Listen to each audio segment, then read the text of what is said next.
Good morning and welcome to Morning Java, brought to you as always by GetGo Cafe and Market, where right now you can get a breakfast combo for just $3.99 to get you a breakfast sandwich, a small coffee, and a hash brown.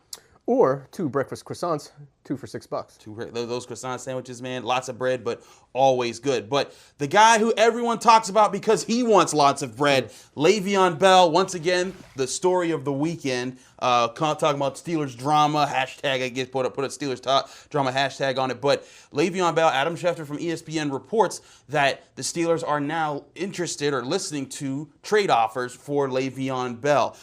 Chris, this is another episode in the saga of Le'Veon Bell over the past 2 years.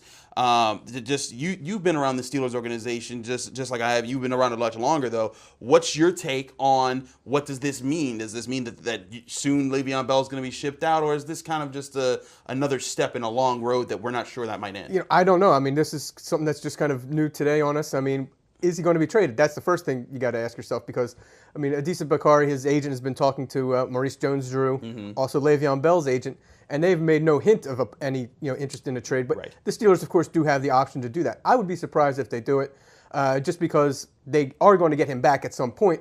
But I'm starting to wonder if they think he's going to be a distraction and maybe not worth it in the long run, and maybe get him out sooner rather than later. So the question is for Le'Veon Bell, is the worth of him in the last stretch of this year enough to say you don't need to even try to trade him? And obviously the Steelers are saying no, they're going to at least look to do that. But right now there's a lot of questions that people have as far as what's it going to take to move him, how can you justify giving up a player of his caliber for something, or do you give him up at all? Because if you let him go for nothing, then it's like you're giving away this player and getting nothing in return when he was one of the best on your roster. Well, you would get some compensation compensatory pick down the road. Right. Obviously, it's not going to be Le'Veon Bell. No. But if the Steelers do get rid of him, that means James Conner is the guy. He is the guy, and they're putting all the confidence in the world in that guy.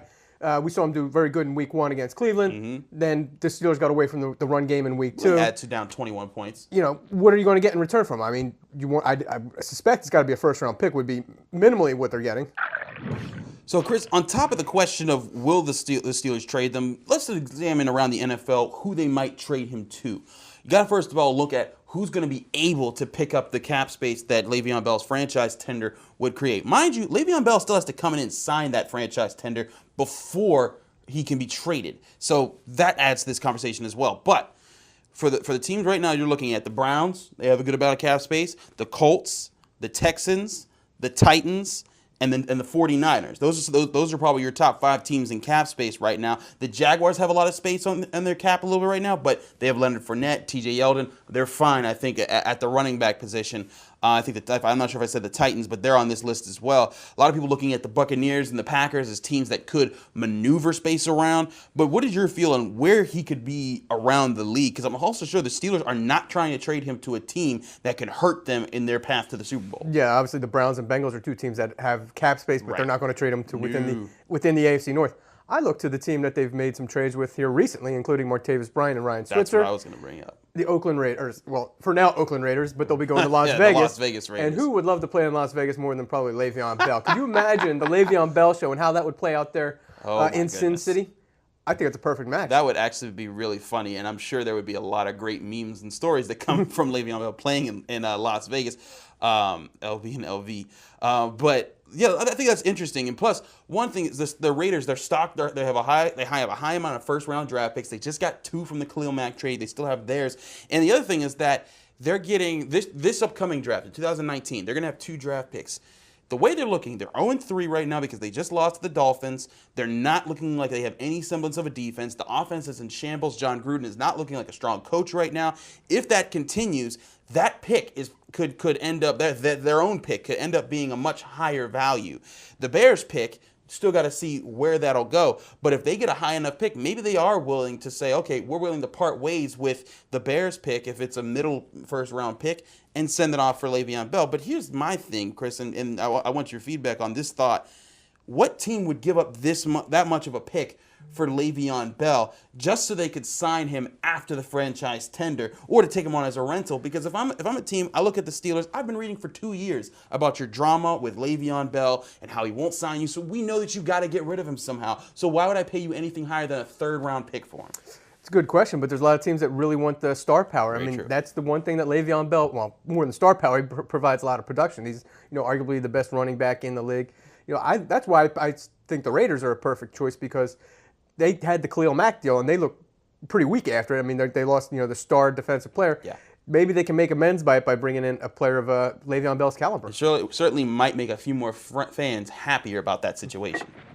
Switching teams, we're going to talk about the Pirates. Now, Chris, you were there for their the Pirates' 13-6 loss and their home finale on the season.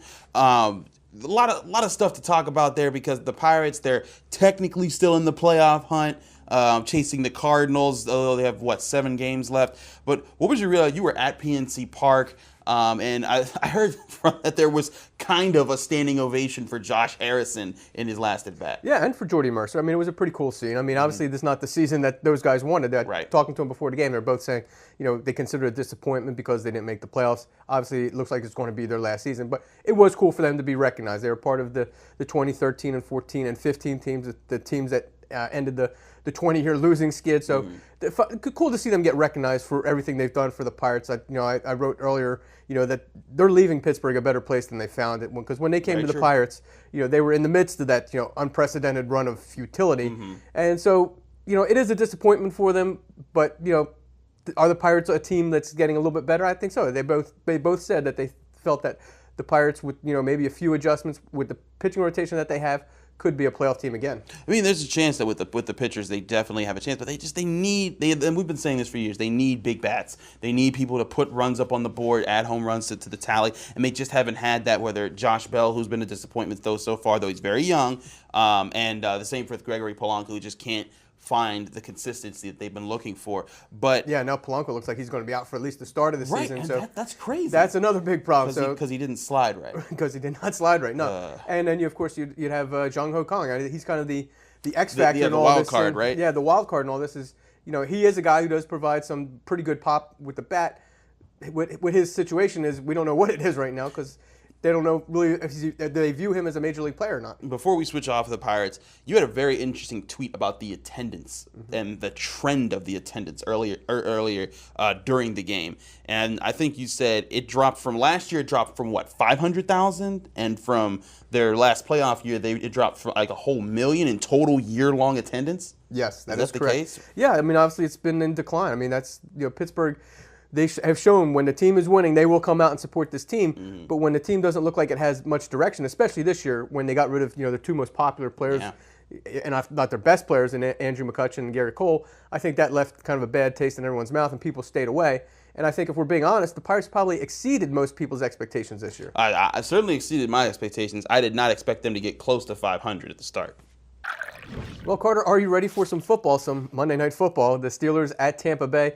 I think going into the season, I didn't expect much of this game, but now it looks like this is a pretty good matchup. Yeah, this has actually turned into a situation where people might want to watch because of Fitzmagic and what's been going on with the Buccaneers offense in the absence of Jameis Winston, and because the Steelers are not starting the way that everyone thought they would at 0-1-1, the Buccaneers 2-0. I think there's a lot of interesting storylines here. One, everyone's been talking about the porous Steelers defense and how they were slaughtered by the Kansas City Chiefs, who, by the way, put up 35 points in a single half in their game against the 49ers. Not that the 49ers have an elite defense, but still, their firepower is obviously, that was no fluke that they performed against the Steelers.